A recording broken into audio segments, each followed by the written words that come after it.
Hello everyone, जय हिंद, जय भारत, वंदे मातरम आप सभी बच्चों को।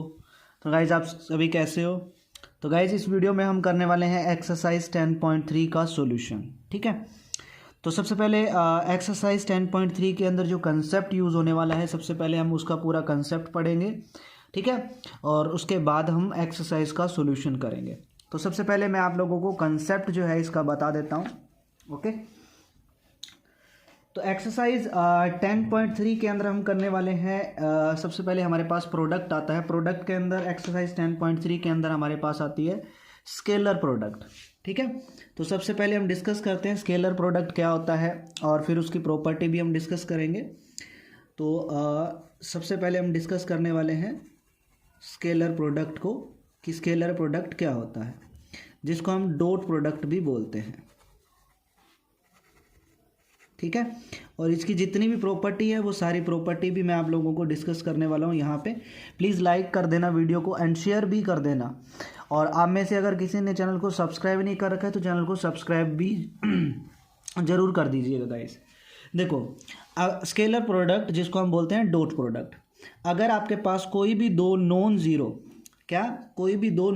वेक्टर है, ठीक है, तो मैं एक वेक्टर ए ले लेता हूँ और एक वेक्टर बी ले लेता हूँ। ठीक है, दोनों के दोनों नॉन जीरो वेक्टर है, तो इनकी जो स्केलर प्रोडक्ट होगी या डॉट प्रोडक्ट होगी उसको हम डिनोट करते हैं। किस टाइप से डिनोट करते हैं? हम लिखते हैं ए डॉट बी, इस टाइप से हम डिनोट करते हैं।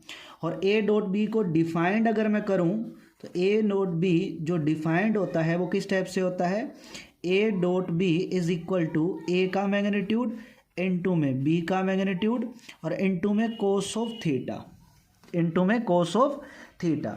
यहाँ अगर मैं थीटा की बात करूँ, जो थीटा होता है वो होता है हमारे पास angle between A and B. जो ए और बी दो वेक्टर हो गए, उन दोनों के बीच का जो एंगल होगा वो हमारे पास क्या होगा? थीटा होगा। क्लियर? तो ए डॉट बी हम इस टाइप से डिनोट करते हैं और ए डॉट बी का जो फॉर्मूला होता है वो हमारा ये होता है। ठीक है, ए का मैग्नीट्यूड इंटू बी का मैग्नीट्यूड इंटू में कोस ऑफ थीटा, और थीटा होता है हमारे पास ए और बी के बीच में एंगल। अब देखो, मैं एक एग्जांपल से आप लोगों को समझाता हूँ। एक एग्जांपल देखो, मैंने कहा कि दो नॉन जीरो वेक्टर है। ए का मैग्नीट्यूड मैंने आपको दे दिया 3, बी का मैग्नीट्यूड मैंने आपको दे दिया 4। ठीक है, एंड मैंने आपको कहा कि 30 डिग्री एंगल है बिटवीन ए एंड बी। ए और बी के बीच का एंगल कितना है? 30 डिग्री। देन आप फाइंड करो, क्या फाइंड करो? ए डॉट बी फाइंड करो। तो ए डॉट बी आपको फाइंड आउट करना है। तो देखो, ए डॉट बी होगा ए का मैग्नीट्यूड मल्टीप्लाई में बी का मैग्नीट्यूड मल्टीप्लाई में कोस थीटा। ए का मैग्नीट्यूड कितना है? 3 मल्टीप्लाई में बी का मैग्नीट्यूड कितना है? 4 इंटू में कोस थीटा। थीटा कितना अपने को दिया हुआ है? 30 डिग्री। तो ये आ जाएगा 12 इंटू में कोस 30 कितना होता है? √3/2। तो ये आ जाएगा 6√3। ये इससे कैंसिल होके 6 आ जाएगा। तो ये मेरा क्या आ गया? आंसर क्या आ गया? 6√3। तो अगर आप लोगों को ए का मैग्नीट्यूड, बी का मैग्नीट्यूड और एंगल गिवन हो तो इस हिसाब से हम डॉट प्रोडक्ट निकालते हैं। ठीक है, और डॉट प्रोडक्ट का डेफिनेशन मैंने आपको बता दिया। दूसरा इसमें आता है कि अगर आप लोगों को वेक्टर फॉर्म में गिवन हो, ठीक है, जैसे वेक्टर फॉर्म में फॉर एग्जांपल देखो, जैसे मैंने कहा कि एक वेक्टर ए है a1i प्लस में b1j प्लस में c1k, और एक वेक्टर बी आपको गिवन है a2i प्लस में b2j और प्लस में c2k, और आपको बोला कि फाइंड करो ए डॉट बी फाइंड करो। तो जब आपको इस टाइप से वेक्टर फॉर्म में गिवन हो तो उस केस में हमें ए डॉट बी कैसे फाइंड आउट करेंगे वो देखो। तो उस केस में ए डॉट बी जो होता है वो किसके इक्वल होता है? a1 इंटू में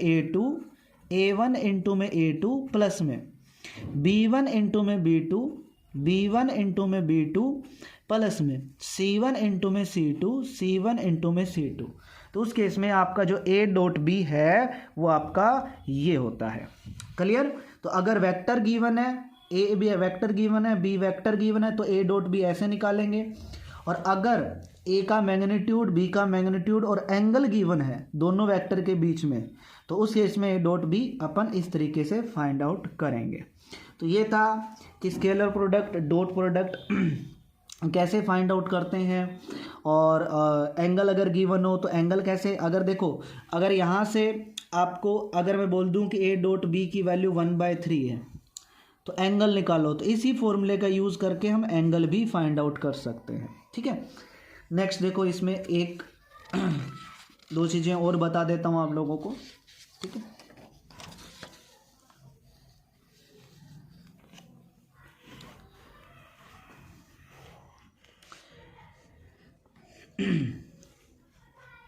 दो vector A and B are perpendicular, दो वेक्टर ए और बी, ठीक है, दो वेक्टर है ए एंड बी, दो वेक्टर ए और बी परपेंडिकुलर कब होते हैं, जब इनकी डॉट प्रोडक्ट क्या हो, आपकी जीरो। अगर दो वेक्टर की डॉट प्रोडक्ट जीरो है, इसका मतलब वो दोनों वेक्टर क्या होंगे, परपेंडिकुलर। अगर ए बी और सी तीन वेक्टर है, are mutually perpendicular, mutually perpendicular का मतलब होता है कि ये तीनों आपस में एक दूसरे के साथ परपेंडिकुलर है। मतलब कि ए डॉट बी ये भी जीरो आएगा, बी डॉट सी ये भी जीरो आएगा, और सी डॉट ए ये भी जीरो आएगा। ठीक है, तो तीनों म्यूचुअली परपेंडिकुलर का मतलब है कि इनकी आपस में डॉट प्रोडक्ट क्या आएगी, जीरो। और एक चीज़ मैं आपको बता देता हूँ कि स्केलर प्रोडक्ट में, जिसको हम बोलते हैं डॉट प्रोडक्ट, डॉट प्रोडक्ट में आप चाहे ए डॉट बी लिखो, चाहे आप बी डॉट ए लिखो, रिजल्ट आपका सेम रहेगा, उससे कोई फर्क नहीं पड़ता। आप इसको ए डॉट बी और बी डॉट ए भी लिख सकते हो। ठीक है, और एक दो चीज़ देखो, आई कैप की आई कैप के साथ डॉट प्रोडक्ट 1 होती है, जे कैप की जे कैप के साथ डॉट प्रोडक्ट 1 होती है, के कैप की के कैप के साथ डॉट प्रोडक्ट 1 होती है। इसके अलावा अगर आई की डॉट प्रोडक्ट जे से करूं, चाहे जे की डॉट प्रोडक्ट के से करूं, चाहे मैं के की डॉट प्रोडक्ट आई से करूं, ये म्यूचुअली परपेंडिकुलर होते हैं आपस में, तो मतलब इनकी डॉट प्रोडक्ट जीरो होती है। क्लियर? ठीक है, नेक्स्ट इसमें पॉइंट है क्या कि ए की डॉट प्रोडक्ट अगर ए से करेंगे तो वो उसके मैग्नीट्यूड के स्क्वायर के इक्वल आता है। डॉट प्रोडक्ट होती है हमेशा क्या आती है, स्केलर। स्केलर मतलब कि हमेशा एक रियल नंबर आंसर आता है। ठीक है, ये हमेशा एक रियल नंबर आंसर आएगा। अगर ए और बी की डॉट प्रोडक्ट करूँगा तो आंसर हमेशा एक रियल नंबर ही आपका आएगा। ठीक है, और ए डॉट ए किसके इक्वल होता है, ए के मैग्नीट्यूड के स्क्वायर के इक्वल होता है। ठीक है, नेक्स्ट पॉइंट देखो, नेक्स्ट एक क्वेश्चन आता है इसके अंदर आपका प्रोजेक्शन वाला। ठीक है, क्या कि आप लोगों को क्या निकालना है, प्रोजेक्शन निकालनी है of A vector on the vector. मतलब आपको क्या निकालना है, प्रोजेक्शन निकालना है ऑफ ए वेक्टर, एक वेक्टर ए है ऑन द वेक्टर, किसके ऊपर, ऑन द वेक्टर बी के ऊपर। तो ए वेक्टर की प्रोजेक्शन निकालनी है किसके ऊपर, बी वेक्टर के ऊपर। तो वो किसके इक्वल होती है, ए वेक्टर की प्रोजेक्शन बी वेक्टर के ऊपर। तो प्रोजेक्शन जो होगी ए की बी के ऊपर किसके इक्वल होती है, A dot B divide by B का मैग्नीट्यूड। तो उसका फॉर्मूला ये होता है। क्लियर? तो ये इतना कंसेप्ट है इस एक्सरसाइज के अंदर, एक्सरसाइज 10.3 के अंदर, जो मैंने आप लोगों को बता दिया। स्केलर प्रोडक्ट भी मैंने आपको बता दिया, जिसको हम डॉट प्रोडक्ट बोलते हैं। डॉट प्रोडक्ट कैसे फाइंड आउट करेंगे, एंगल कैसे फाइंड आउट करेंगे, और वेक्टर फॉर्म में अगर वेक्टर गिवन हो, वेक्टर आपको गिवन हो तो कैसे डॉट प्रोडक्ट करेंगे, और परपेंडिकुलर कब होता है, प्रोजेक्शन का फॉर्मूला क्या होता है। तो वो सब चीज़ें हमने डिस्कस कर ली।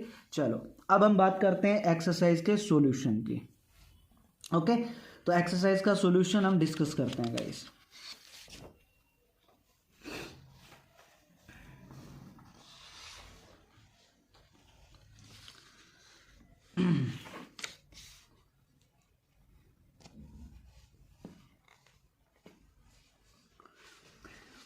तो क्वेश्चन नंबर 1 से स्टार्ट करते हैं। क्वेश्चन नंबर 1 देखिएगा, आप लोगों की स्क्रीन पे है। ये कहता है कि find the angle between two vector, दो वेक्टर ए, एक वेक्टर ए दे रखा है, एक वेक्टर बी दे रखा है, ठीक है, विद मैग्नीट्यूड, जिसका मैग्नीट्यूड आपको √3 और √2 दे रखा है रिस्पेक्टिवली। तो मतलब एक वेक्टर ए है जिसका मैग्नीट्यूड √3 है और एक वेक्टर बी है जिसका मैग्नीट्यूड आपको 2 दे रखा है रिस्पेक्टिवली, हैविंग डॉट प्रोडक्ट, और उनके बीच में जो डॉट प्रोडक्ट है ए और बी की डॉट प्रोडक्ट है वो √6 दे रखी है। फाइंड क्या करना है आपको, एंगल फाइंड आउट करना है दोनों के बीच में। वी नो दैट, अपने को पता है, अभी मैंने फॉर्मूला बताया था कि ए डॉट बी जो होता है वो होता है ए का मैग्नीट्यूड इंटू बी का मैग्नीट्यूड और इंटू में कोस थीटा। थीटा क्या होता है, दोनों के बीच में एंगल। तो यहाँ से अगर मैं कोस थीटा निकालूं तो वो आएगा A dot B divide by A का मैग्नीट्यूड इंटू में बी का मैग्नीट्यूड। अब देखो ए डॉट बी कितना दे रखा है √6 डिवाइड बाय ए का मैग्नीट्यूड कितना दे रखा है √3, बी का मैग्नीट्यूड कितना दे रखा है 2। आपको पता है ये इससे कैंसिल होके ऊपर √2 आ जाएगा और ये इससे कैंसिल होके डिवाइड में √2 आ जाएगा।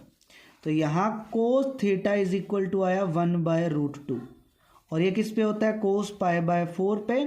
तो यहाँ से थीटा की वैल्यू आ गई π/4। तो ये क्या आ गया, हमारा रिजल्ट आ गया। तो ये क्या आ गया, दोनों के बीच का एंगल। क्लियर गाइस, ठीक है। तो क्वेश्चन नंबर फर्स्ट था हमारा। Next question number second. Question number second देखो, क्वेश्चन नंबर सेकंड में कहता है find the angle between the vector. अब इन दो वेक्टर के बीच में अपने को क्या निकालना है, एंगल निकालना है। अब यहाँ पे वेक्टर फॉर्म में दिया हुआ है, देखो फॉर्मूला होता है कोस थीटा। अगर मैं सॉल्यूशन की बात करूं तो कोस थीटा हमारे पास होता है A dot B divide by A का मैग्नीट्यूड इंटू में बी का मैग्नीट्यूड। अब ए वेक्टर, मैं इसको ए वेक्टर मान लेता हूं और इसको मैं बी वेक्टर मान लेता हूं, ठीक है। ए वेक्टर पता है तो ए का मैग्नीट्यूड कितना होगा, वही √ आई कैप के कोफिशिएंट का स्क्वायर, जे कैप के कोफिशिएंट का स्क्वायर और के कैप के कोफिशिएंट का स्क्वायर। तो ये आ जाएगा √14 कोमा बी का मैग्नीट्यूड, ये क्या आएगा √ आई कैप के कोफिशिएंट का स्क्वायर प्लस में जे कैप के कोफिशिएंट का स्क्वायर प्लस में के कैप के कोफिशिएंट का स्क्वायर। तो ये भी आया √14, ठीक है। तो अपन ने क्या निकाल लिया, ए का मैग्नीट्यूड निकाल लिया, बी का मैग्नीट्यूड निकाल लिया। अब हम क्या निकाल लेते हैं, ए डॉट बी निकाल लेते हैं। ए डॉट बी मैंने आपको बताया था A1 इंटू में A2, B1 इंटू में B2 प्लस में C1 इंटू में C2, ठीक है। तो यहाँ 1 इंटू में 3 कितना आएगा 3 प्लस में -2 इंटू में -2 प्लस का 4 प्लस का 3 इंटू में 1 तो प्लस में 3।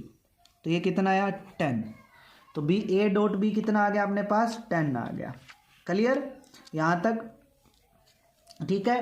तो ए डॉट बी हमने निकाल लिया, ए का मैग्नीट्यूड हमने निकाल लिया और बी का मैग्नीट्यूड हम लोगों ने फाइंड आउट कर लिया।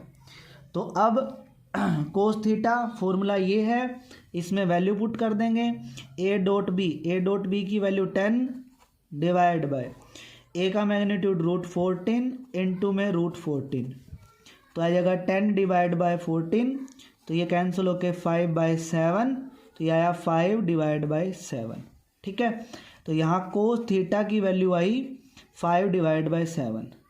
तो यहाँ से अगर मैं थीटा की वैल्यू निकालूंगा तो आ जाएगा कोस इनवर्स 5 डिवाइड बाय 7, ठीक है। तो ये आ गया मेरे पास angle cos inverse 5 divide by 7। Clear सभी बच्चों का। तो क्वेश्चन नंबर सेकंड हमारा हो गया। नेक्स्ट देखो क्वेश्चन नंबर 3 गाइस, ठीक है।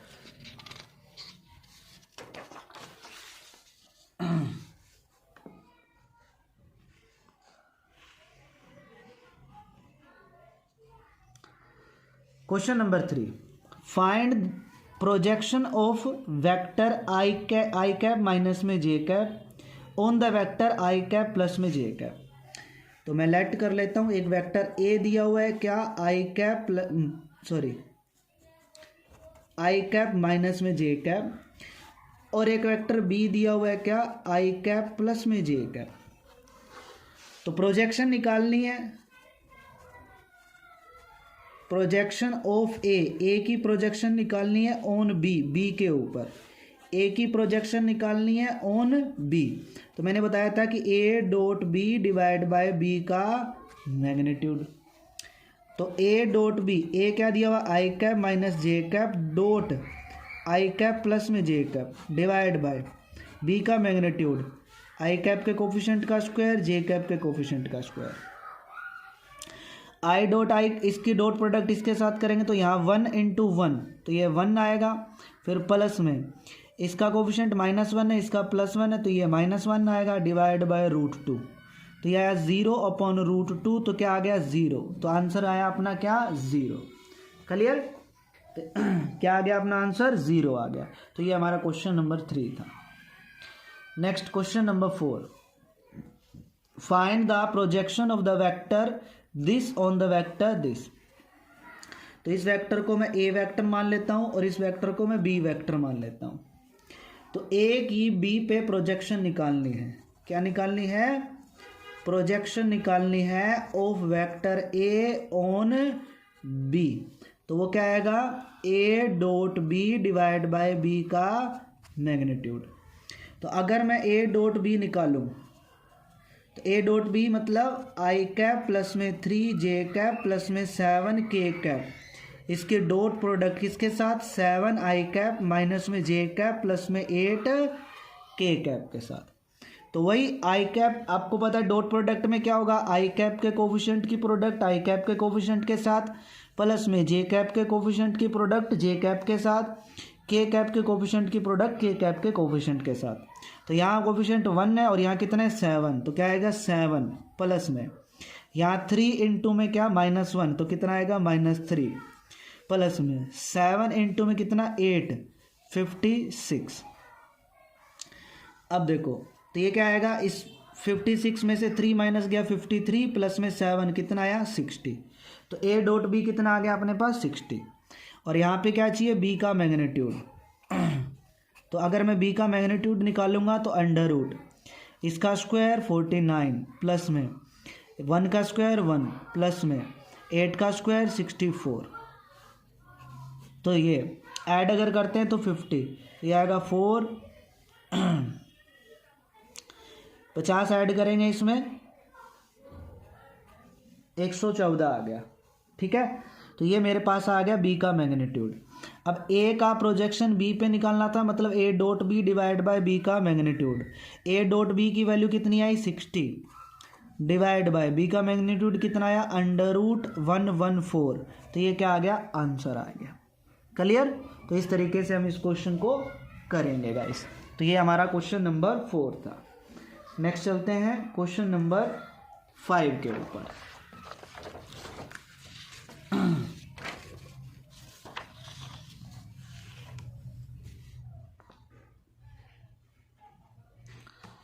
देखो क्वेश्चन नंबर 5, क्वेश्चन नंबर 5 में कहता है कि show that each of the given 3 vectors is unit vector. अपने को प्रूव ये करना है कि ये जो 3 गिवन वेक्टर है ना वो यूनिट वेक्टर है। यूनिट वेक्टर कौन से होते हैं, जिनका मैग्नीट्यूड 1 हो, जिनका मैग्नीट्यूड 1 हो उनको हम यूनिट वेक्टर बोलते हैं, ठीक है। तो इसका मतलब सबसे पहले अपने को ये प्रूव करना है कि ये जो 3 वेक्टर गिवन है इनका मैग्नीट्यूड जो आएगा वो 1 आएगा। उसके साथ आपने को ये प्रूव करना है कि show that they are mutually perpendicular to each other, मतलब इनकी आपस में डॉट प्रोडक्ट भी क्या आएगी 0। अभी डेफिनेशन बताई थी आपको मैंने म्यूचुअली परपेंडिकुलर की, ठीक है। तो प्रूव करते हैं गाइस। तो सबसे पहले मैं क्या कर लेता हूँ, सॉल्यूशन में लेट कर लेता हूँ। पहले इसको ए वेक्टर मान लेता हूँ। क्या दिया हुआ है 1/7 2 आई कैप प्लस में 3 जे कैप और प्लस में 6 के कैप। और दूसरे को वेक्टर बी मान लेता हूँ। क्या दिया हुआ है 1/7 3 आई कैप माइनस में 6 जे कैप प्लस में 2 के कैप। और तीसरे को मैं वेक्टर सी मान लेता हूँ। 1/7 6i कैप प्लस में 2j कैप और माइनस में 3k कैप। तो ये ए बी सी 3 वेक्टर हो गए। तो सबसे पहले मैं निकालता हूँ ए का मैग्नीट्यूड। ए का मैग्नीट्यूड अंडर रूट, देखो 1/7 का स्क्वायर 1/49 ब्रैकेट लगा दो, 2 का स्क्वायर 4 प्लस में 3 का स्क्वायर 9 प्लस में 6 का स्क्वायर 36। ठीक है, एक काम कर सकते हो 1/7 के अंदर मल्टीप्लाई करके भी अगर आप स्क्वायर करोगे तो 1/49 तो सभी के डिवाइड में आने वाला है ना। तो वो इसलिए मैंने इसका अकेले का 1/7 का स्क्वायर कर लिया, क्योंकि मैग्नीट्यूड में क्या होता है आई कैप के कोफिशिएंट का स्क्वायर, जे कैप के कोफिशिएंट का स्क्वायर और के कैप के कोफिशिएंट का स्क्वायर, और कोफिशिएंट बनेगा 2/7 क्योंकि मल्टीप्लाई में 1/7 है।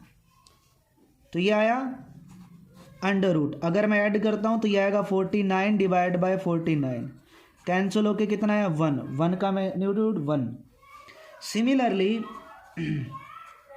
बी का मैग्नीट्यूड निकालूंगा 1/49 ब्रैकेट में 3 का स्क्वायर 9 प्लस में 36 प्लस में 4।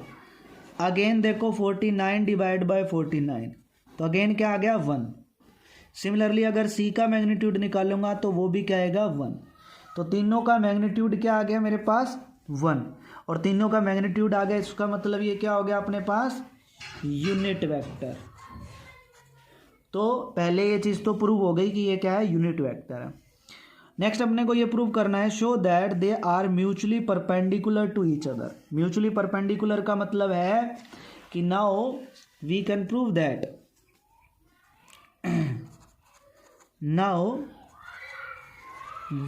प्रूव दैट अपने को ये प्रूव करना है कि दे आर म्यूचुअली परपेंडिकुलर।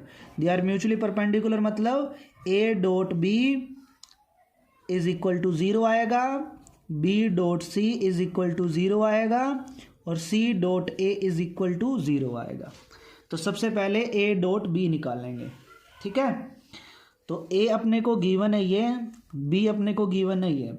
ठीक है, तो मैं यहीं कर दूं डॉट प्रोडक्ट, देखो यहीं पे कर देता हूँ, उसको आप नीचे भी लिख लेना कोई बात नहीं। ए डॉट बी, देखो प्रोडक्ट करेंगे 1/7 इंटू 1/7 तो 1/49 तो आएगा ही आएगा ब्रैकेट में। इसकी प्रोडक्ट इसके साथ 6, इसकी प्रोडक्ट इसके साथ माइनस में 18, और इसकी प्रोडक्ट इसके साथ प्लस में 12। ठीक है, तो एक चीज़ देखो 6 और 12 18, माइनस में 18 0, तो ये क्या आया 0। सेम तरीके से जब आप बी और सी की डॉट प्रोडक्ट करोगे वो भी 0 आएगा, और आप ए और सी की डॉट प्रोडक्ट करोगे वो भी 0 आएगा। तो अपने पास A dot B, B dot C और सी डॉट ए तीनों 0 हो जाएंगे, और 0 हो जाएंगे तो ये क्या हो जाएंगे आपके म्यूचुअली परपेंडिकुलर हो जाएंगे। क्लियर, बताओ क्लियर हो गया? सिंपल है बिल्कुल। ठीक है, चलो तो इस पार्ट में हम क्वेश्चन नंबर 5 तक ही डिस्कस करते हैं गाइस। नेक्स्ट जो पार्ट आएगा इसका पार्ट नंबर 2 एक्सरसाइज 10.3 का, जिसमें हम आगे के क्वेश्चन जो है वो डिस्कस करेंगे। ओके, तो इसमें हम इतना ही क्वेश्चन डिस्कस करेंगे, बाकी के नेक्स्ट पार्ट में हम डिस्कस करेंगे, और नेक्स्ट आपको जल्दी पार्ट मिल जाएगा अपने इसी यूट्यूब चैनल पे। तो प्लीज़ आप लोग वीडियो को लाइक, शेयर एंड कमेंट करके ज़रूर बताएं आप लोगों को ये वीडियो कैसी लगी। और किसी ने अगर चैनल को सब्सक्राइब नहीं कर रखा है तो प्लीज़ चैनल को सब्सक्राइब जरूर कर लीजिएगा। ओके, चलो नेक्स्ट क्लास में मिलते हैं, तब तक के लिए जय हिंद, वंदे मातरम आप सभी बच्चों को।